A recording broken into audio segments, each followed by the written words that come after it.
tuleta tafali lyaffe tulyogere ku mulimu gwa Mukama. Mukama yeebazibwe. Hello. Okay, omulungi atuwuliriza nkwanirizaako ku Wolokoso External Stress mu UG Ibrahim Kasage manya gange era nga tusinziira Kampala Uganda ne tulyoka tubona ensi yonna. Olunaku lwa leero tusinzidde wano Nansana ku gye bayita The Worship House, former Light the World Ministries, yali church y'omusumba Wilson Bugembe n'agikyusa erinnya n'agifuula Worship House. Era nga olunaku olwaleero tutunuulira konsati ye ey'omwaka 2019 emanyiddwa nga Tuzimbe. Omusumba Wilson Bugembe abadde amaze emyaka nga 2-3 nga tatongoza nga takola kivvulu okujjako okola zi overnight n'ebintu ebigwa mu koweeryo. Era nga omulundi guno yasazeewo n'akola concert mu linnya lya Tuzimbe concert, era nga theme ya concert eno kwe kuzimba church emanyiddwa nga The Worship House mu butongole, nti mu mbeera ebaddewo yasooka n'abeera mu muti, bw'ava mu muti nadda mu kiwempe, bw'ava mu kiwempe nadda mu mabaati n'azimbawo semi permanent structure, then finally kati ayagala kuzimba a permanent structure. Era nga nafunye omukisa ogulabako ku artistic impression ya church eno bwegenda okubeera, agenda gizimba mu fomati y'ekisaawe ky'omupiira, nti abantu batula bava wansi bambuka badda waggulu. Church eno ekitone ennyo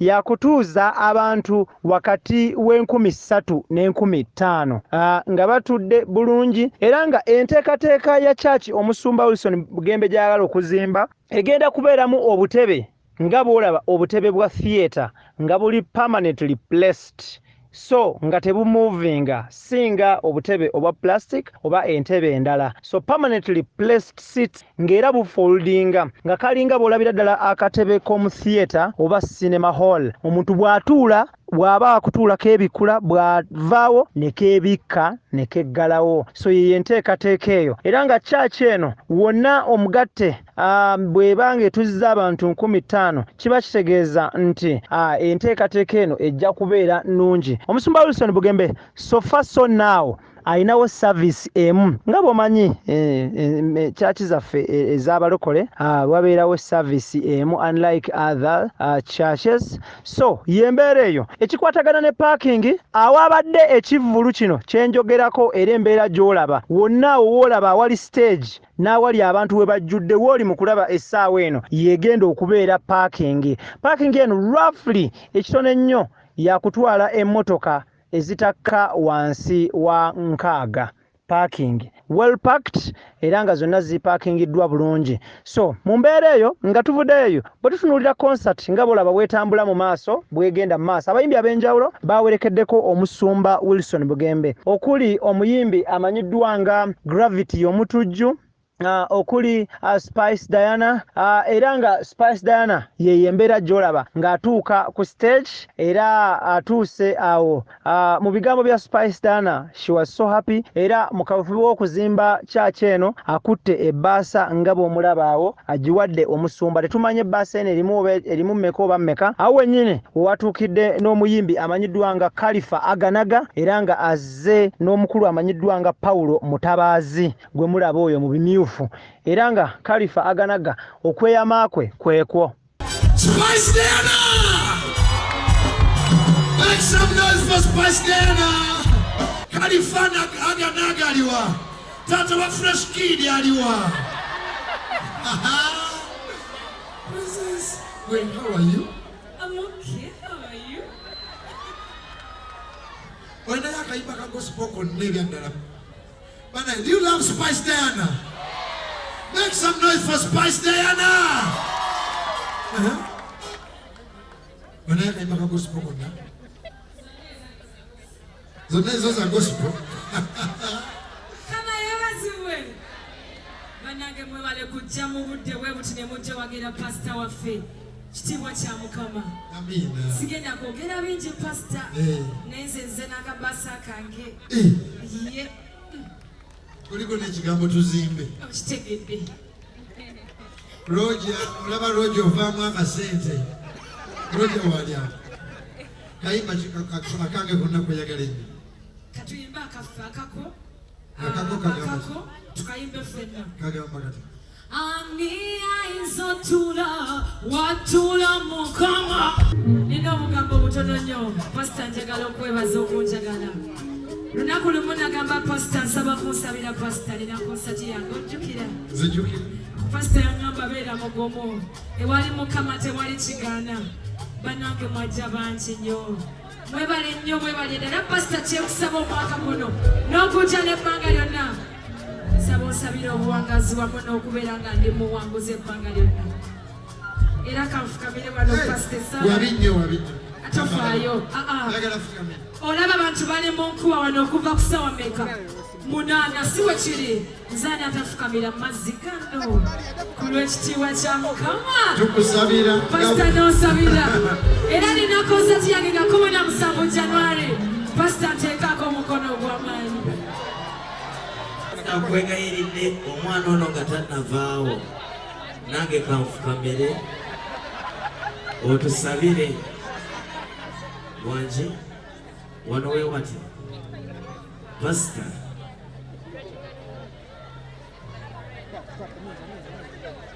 otusabire omwana ono ambonyabonyeza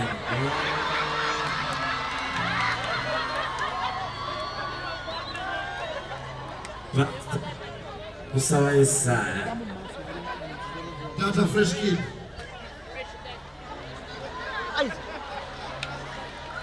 Fresh Daddy. Fresh Daddy oligino. Naye akayimba ka gospel konna konna. Akayimba mpozi kenyinza okuwaayo. Ak'okuba nti nsiima abantu abakuwadde ku maziko olwaleero. Mufukamire tusabe. Ndi ku mavivi nga sinabasabira Spice. Kalifa. Bangambe wesimbyewo. Mpaga South akabonero ngato era njagala omwana najje tunoonye akalulu. Banange mbagala nnyo. Mwebale kujja. Mwebale kumira nkuba. Nawe tubeereddewo pastor kyokoola nga tuzze tubeere wamu. Amiina. Katusabe. Mukama nsabira baganda bange bano nga bwe bambeereddewo obawa omukisa. Oli Kalifa yeesimbyewo eyamba okuyitamu. Spice alina concert ye, ekirala alina music career. Ono Fresh Daddy naye alina ebirooto bye bingi. Nawulira nti bamanyi n'omukuba obucupa omusaasire balemu abeere ne favor abantu bamwagale nnyo. N'omwana we Fresh Kid omwongereyo omukisa omunene nnyo. Mbasabidde omukisa mwenna. Spice kusabidde, Kalifa kusabidde, Tata Fresh Daddy kusabidde omukisa mu linnya lya Yesu Kristo Omunazaalesi. Amiina.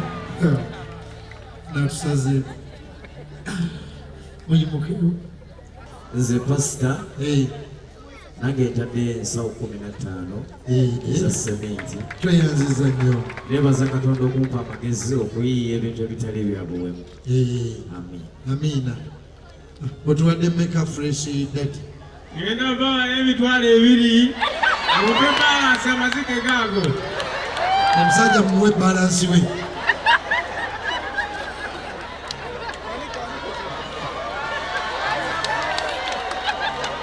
Spice, thank you. Roger, thank you.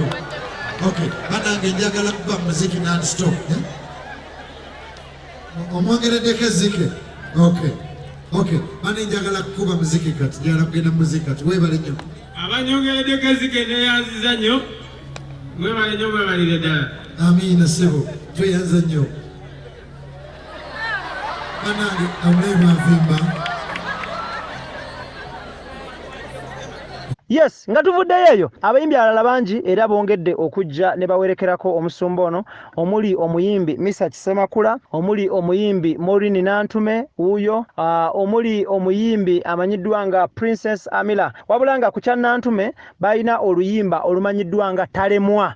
lwe bayimba bonna. So at the end of the day it is a good gesture era luyimba lwakola nnyo luyimba lw'amaanyi nnyo. Omuyimbi amanyiddwa nga Princess Amila era naye ayina oluyimba awo lwogenda okubanga olaba nga baperforminga n'omusumba Wilson Bugembe era nga naye Amila abaddewo nnyo.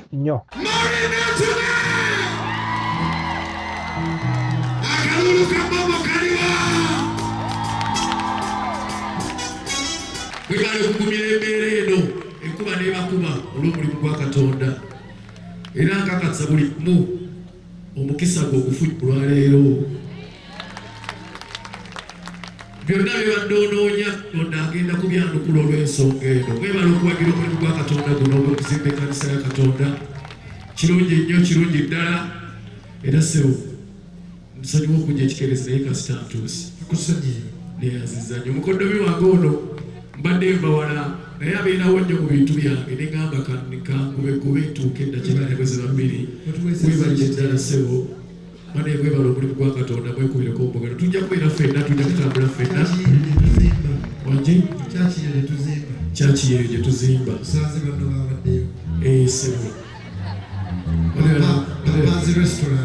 sebo eweeyo passport tujja kuwaayo ensawo 5 eza sementi.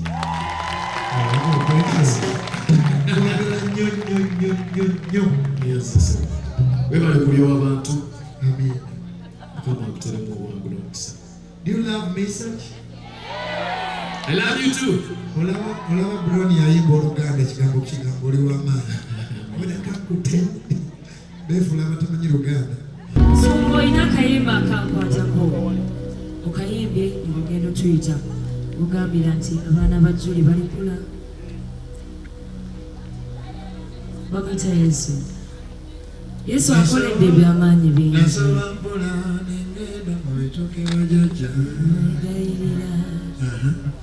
ne mugamba yatemamye agenze ne musaba anfuukire mami Musumba nina obujulizi bwesigambangako nsaba yakadakiika katono. I'm not calling for sympathy naye the same story walimu ye story yange. Mami wange yasembayo okufa nze first born ewaffe maama bwafa taata yali afudde sirimu ne maama n'afa bagamba nze nzirako bagamba sijja kuwangala ng'abantu batugeya talanga omanyi okubanga ofiiriddwa naye nga bagamba balwadde oyo omulwadde nalwalako nga ndi mu senior 2 ne bantwala mu buli ddwaliro e Kampala nga balowooza sirimu nga bwe mwaga abazadde be baafa sirimu. Siina kyensobola kuwa Katonda omwebaza. Nina akayimba kagamba feeza n'ezaabu sirina naye kyenina kyenkuwa Katonda wange amanyi ekiri ku mutima gwange sijja kwogera nja kutuukiriza. Kamakozi tokaaba ati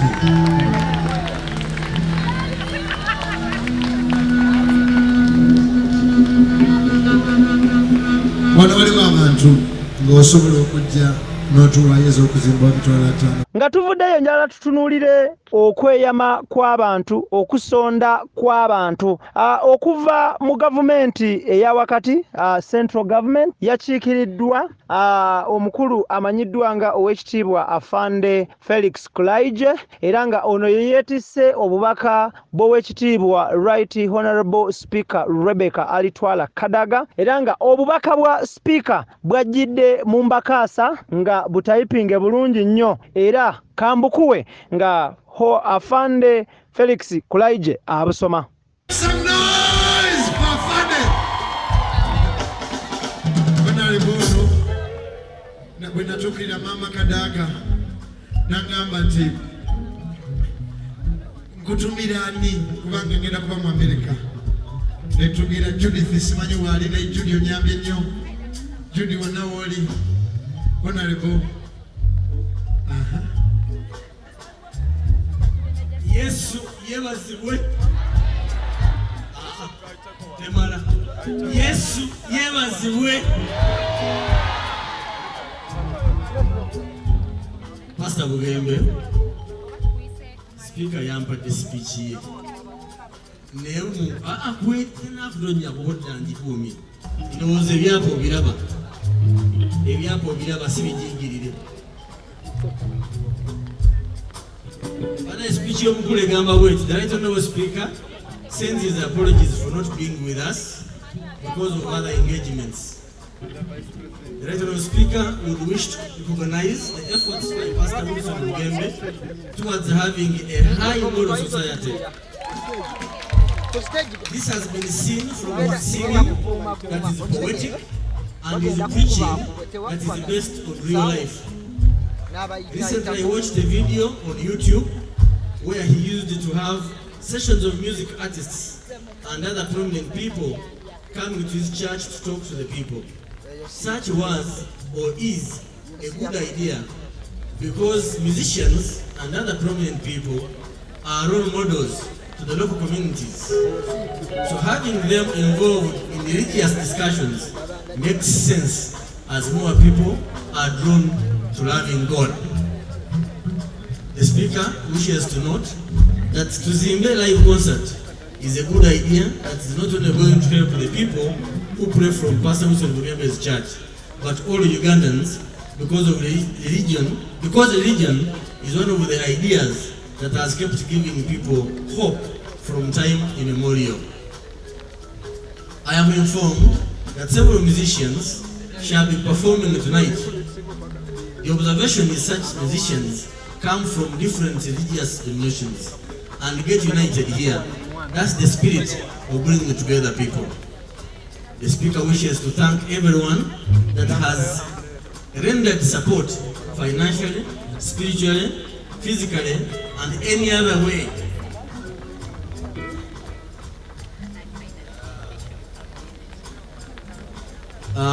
To see that the concert happens. The support is not only to Pastor Wilson Bugembe and the team, but also to Ugandans and above all to God.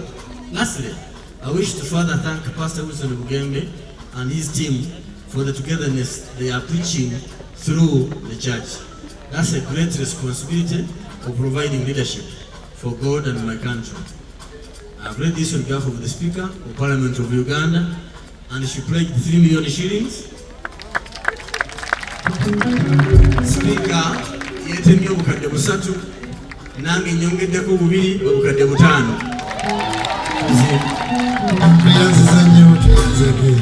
Thank you so much. I keep the speech. Nzikiriza nebaze mukwano gwange Honorable Silwani okutoyinako okuzimba ekkanisa ya Mukama. Honorable nnyo. Speaker Kadaga ow'ekitiibwa yeeyamye obukadde 3 nga sizaabuliwo, era n'ow'ekitiibwa Afande Felix Kulaije naye n'ateekako obukadde 2 nga naye sizaabuliwo, era naye okweyamwakwe kweko. Tulina abagagga ab'enjawulo abeeyamye essente be tugenda okuba nga tukutemeratemerawo. Waliwo omubaka w'e Bukooli eri mu Bugiri district, era naye omulaba awo n'omukyala we nabo beeyamye. Good money. Thank you so much. I came with my wife okuzimba kanisa ya Mukama. Tujja kuzimba ne milioni za Uganda 10.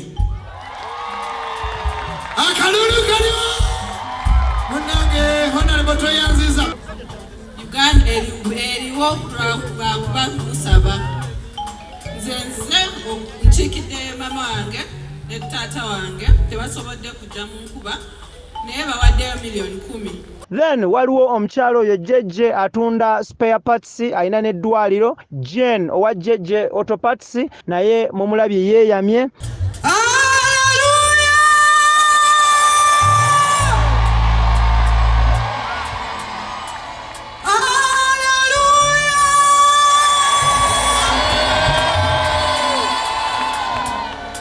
Yeebazibwe Mukama. Temutya Katonda ali wamu naffe. Ennyumba ya Mukama egenda kuzimbibwa. Oba tutya yejja kuzimbibwa. Era kyenvudde mbasaba buli omu ayinawo kyalina tuweeyo tusobole okukola omulimu gwa Mukama.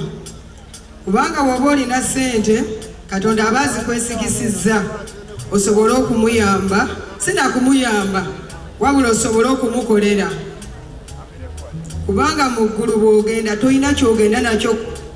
Bino byonna tubireka ku nsi naye kyowaayo ky'osobola okgenda nakyo. Ennyumba ye esobola okwegaana ng'ofudde, n'emmotoka ekwegaana, n'abaana bo bakwegaana, n'abazadde bo, naye ekitasobola kwegaana kyekyo ky'owadde Mukama era ky'onnyuka nakyo ng'ozzeeyo eri Kitaffe. Kale n'olw'ensonga eyo buli muntu azze mu kifo kino nkusaba obeeko ky'owaayo. Nze bampita Jane, director wa JJ Hostel, nyakuba mpaayo. Tulina n'eddwaliro awo lye twakaggulawo nalyo baliyita JJ Medical Center, liri awo waggulu awo. Nze nja kuba mpaayo $10,000,000.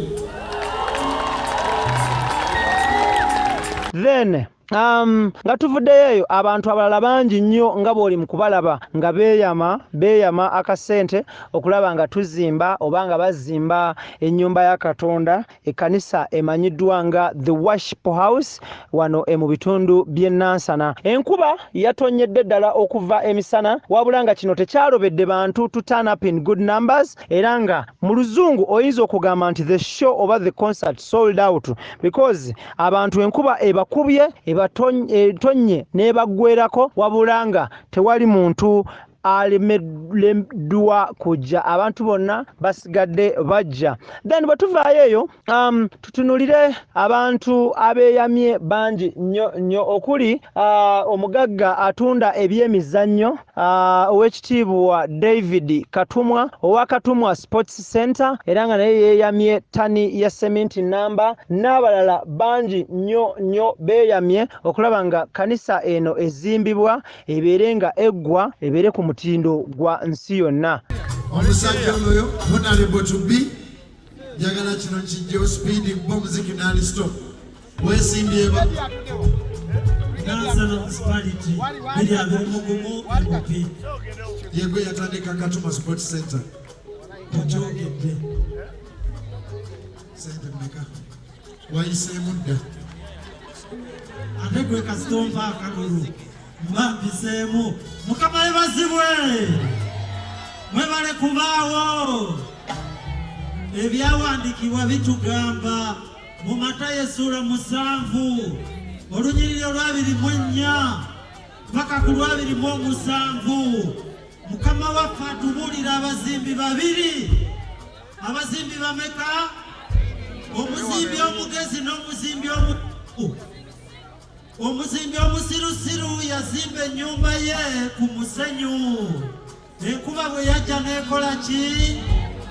Omuzimbi omugezi n'azimba ennyumba ye ku lwazi. Enkuba bwe yajja ennyumba teyakola ki? Ekibuuzo kye nnina leero, ennyumba yo ogizimbye wa? Ogizimbye mu nsi oba mu ggulu? Wano tuzimba bwakabaka bwa Katonda, tuzimba ki?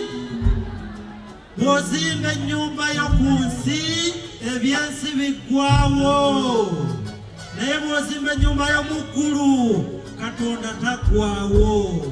N'olw'ensonga eyo nga Katumwa David Steele MP to Nansana Municipality ne Katumwa Sports Center tuludde ebbanga nga tuzimba obwakabaka bwa Katonda, era na wano tuzze kuzimba bwakabaka bwa Katonda. N'ekivulu kino tuvujjiridde si weewaawo, era tugenda kuzimba n'ettani ya sementi namba, era lukululana egenda leeta sementi oyo ku Mande, ate ng'era sementi oyo tugenda mugula mwadiweya ezawano mu Nansana. Mwebale nnyo, mwebalire ddala. Bannange Mukama akubeere, weebalire bonna by'otukoledde, tweyanziza nnyo. Nabadde ndi awo omusumba Wilson Bugembe, nange nampita ku katuuti. Aliwa Ibra ono mummanyi banna yateeka abantu kuwolokosa buli kaseera buuza ku bantu otubeereza otuwadde.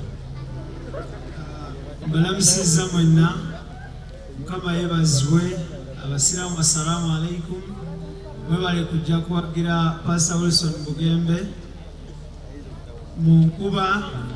Mwebale nnyo, mwebalire ddala. Nze amanya nze Ibrahim Mukasa nga nsinziira ku UBC Star TV ne Wolokoso Extra No Stress mu UG, era nga ffe nze ngenda kugulayo ensawo za sementi 20 insha Allah. Mwebale nnyo, mwebalire ddala Musumba, Mukama akuwa omukisa. Mwebale kubeera musajja mulungi. Kwagala nnyo. Nalabye akantu ke bandikodinga kakalabye abantu emitwalo 3. Thank you. Buli w'amaanyi. Ekitendo tubiddiza Mukama, naawe weebale kumpa opportunity okukyalako ewo ne tunyumyamu. Naawe ensi nesobola okwongera okubanga emmanya, naawe nentuuka eri bafans bo neyanzanyo neyanzeege. Amina. Thank you. Nga tuvuddeyo, Omusumba Bugembe yayimbye ennyimba ze zonna okuviira ddala ku luli ng'ali mu kasaati ka yero okutuukira ddala ku meme yange nywelela nga kuyeso obubalo bw'ebbeeyi tebukujja nga kuyeso meme yange Wolokoso Extra No Stress mu UG, Ibrahim Mukasa ge mannya gange. Tutunuulira ekivulu ky'Omusumba Wilson Bugembe ekimanyiddwa nga Tuzimbe wano mu bitundu by'e Nansana. Ekivulu kino oba kitunuulidde, kankomewo nkuwe breakdown y'ekivulu kino kyo kyatambudde kitya. Teri muntu ng'asabira ku worship house naddala ku bategesi bano alabye enkuba ng'eganya okukya n'atakulukusa ziga. Fenna tukabyeko ng'ogyeko Gideon omutima gwe gwa mukinjaaji. Sebbanga naye weebale nnyo bambi. Sebbanga ono yatwale bakiseka. Sebbanga akoze nnyo. Bambi mukubireko Sebbanga mu ngalo. Weebale nnyo. Ono Gideon ye PA wange yatwala emirimu emizibu ennyo mu ofiisi yange. Christine ono omwami na mukyala nabo bali mwami yiga n'omukyala Sizili bakoze nnyo banaye mwenna bali bategese ku mukolo. Mumanyi tutumanyi okwerabira komiti kyokka nga be babeera mu ffumbiro. Ekivulu kyatandise essaawa 12 ez'olweggulo ne kiggwa essaawa 7 ez'ekiro. Nansana tali mu designation ya KCCA, tewaba sound limit, tewaba time limit. Osobola kuba paka obudde okukya. Nansana eri mu Nansana municipality oba municipality okusinziira gye wasomera kyoyagala kyoyinza okubanga okiyita. So mu Wakiso district. Era nga mu mbeera eno Pastor Wilson Bugembe yayimbye bulungi nnyo. Sound yakoleddwako Balam Marketing Agency era nga bebaasibye sound yabadde mulungi nnyo. Then bw'ova ku sound lighting yabadde nungi. Stage baagi placinze mu angle nungi nnyo nti buli muntu eyazze yabadde alaba bulungi. Then when it comes to performance, Omusumba Wilson yayimbye bulungi nnyo. Ebivulu bino tutunulira ennyambala y'abantu. He was smart. He was just smart enough. It was just enough. Wabadde smart nnyo Musumba, wanyumye kimala. Then abantu abamuwerekeddeko waliwo omwana oyo omuto, oyo mwana naye yamulonda ku street gwolabaawo ayambadde black oyo ali mu kuyimba oyo, era nga she's in senior 5 ayina emyaka 17. Kamubaweemuko mumuwulire kati nnyo.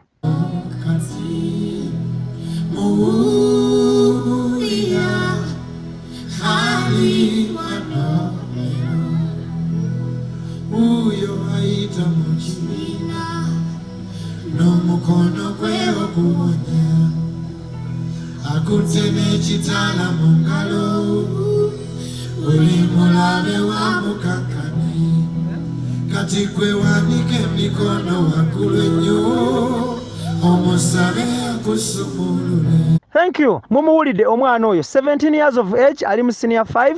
Musumba Wilson Bugembe yamulonda nga alina emyaka 5 so yamukuzizza. Then n'abalala Nabbosa mumulabye gwe mwagamba nti Musumba agenda kumuwasa Juliet Nabbosa mumulabye ng'amubakinga up awo naye wuuyo n'abantu abalala bangi nnyo. Era nga mu mbeera eno omusumba amanyiddwa nga Dr. Serwadda okuva mu Ndeeba Victory Church mu Ndeeba era naye yeeyamye mu bigambo bye katumukuwe omuwulire n'okweyamwake okulaba ng'azimba ekkanisa ya Katonda mu projekiti ya Tuzimbe ey'omusumba Wilson Bugembe. Praise the Lord, praise the Lord, praise the Lord, praise the Lord. Nsanyuse okubeera wano. Naze ku ssaawa 11. Kati essaawa ziri 5 nakamala wano essaawa 6. Njagala kwebaza Katonda olw'omulimu guno. Njagala kweyogerera ne Victory Church. Jakuya mgestu nitensa uza sementi. Chikumi.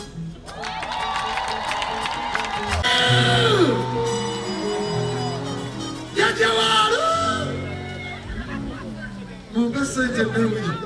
Tani muntu asinza kukuba muziki mukambala ngandi jeshiyo. Chokate ya sinza soni monsiyo na. Banage munyanirize koku DJ Shiyo. Ebale kuchola y'abantu baze mukuba DJ. Ekube entonye n'empulira amaziga gagabitamu. Mwebale Yajawaru. Mwebale kujja. Yesu yebaza. Bano bebatambula Kampala yonna abantu tebebaka. I love you DJ Shiyo. Kuza ku bantu. Nsonye kale. Onategera kimu kutambula muziki. Yaziza DJ. Siko manyiga yogenda mu pastors ekiba kibe. Abakamera babalibe. Kale ne baliza abantu okujja mu nkuba. Ensonyi ziri ku musajja ono bana. Bale kujja mu nkuba nga tuzimbe church ewedde kati. Abantu bali eri tebali. Bale kujja n'enkuba etonyere mulaza okwagala eri Mukama. Mukama yebazibwe. Mukama mulungi. Webale DJ kubanga muziki jange.